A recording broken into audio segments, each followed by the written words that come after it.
కళ్ళ ఎదురుగుండా అదేదో సినిమాలో సునీల్ ఒక క్యారెక్టర్ ఉంటుంది. తన భార్యకి తనంటే విపరీతమైనటువంటి నమ్మకం. ఆ నమ్మకంతో చిలక్కొట్టుల వ్యవహారాలకు అలవాటు పడిపోతాడు. ఆ విషయాన్ని శ్రీకాంత్ హీరో దాంట్లో వాళ్ళ ఆవిడేమో ప్రతిదానికి అనుమానిస్తుంటుంది, ఏ సంబంధాలు లేకపోయినా సరే. తను ఎట్లా ఇంట్లో మేనేజ్ చేస్తున్నాడో చెప్తాడు. లవర్తో ఉండగా దొరికిపోతాడు.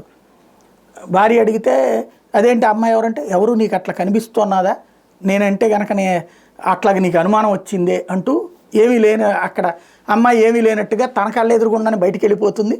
కానీ ఏ అనుమానం లేదని భార్య ఒప్పుకోవాల్సి వస్తుంది. ఇప్పుడు నమ్మేటటువంటి వాళ్ళని అలా నట్టేట ముంచడం, ఆ విధమైనటువంటిది తిమ్మిని బమ్మిని చేయడం అన్నటువంటి.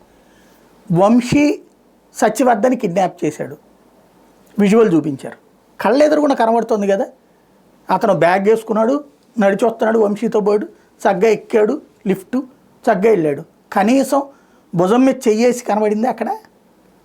ఒకవేళ భుజం మీద చెయ్యేసిన ఫ్రెండ్లీగా ఉంటుంది. అక్కడ ఏమైనా కిడ్నాప్ చేసి హింసిస్తున్నట్టు బెదిరిస్తున్నట్టు ఏమైనా కనిపించిందా? కానీ అది కిడ్నాప్ అనాలి. వాళ్ళు కిడ్నాప్ అని రాశారు కాబట్టి కిడ్నాప్ అనాలి, కిడ్నాప్ అని అరెస్ట్ చేశారు కాబట్టి కిడ్నాప్ అనాలి, పత్రికలు టీవీలు కూడా అంటున్నారు కాబట్టి అనాలి. అదే కనుక ఇప్పుడు వైసీపీ అధికారంలో ఉండి తెలుగుదేశం పార్టీ ప్రతిపక్షంలో ఉంటే కనుక ఇట్లా కనుక ఎవరైనా తీసుకొస్తే ఇది కిడ్నాప్ అంటారా? ఎంత మోసం అని వీళ్ళే రాస్తారు. నెంబర్ 2, పోలీసులు సత్యవర్ధని పట్టుకొచ్చారు. అతన్ని ఏదో దొంగను పట్టుకొచ్చినట్టు ఇద్దరు చెరొక పక్కన పోలీసులు పట్టుకొచ్చారు.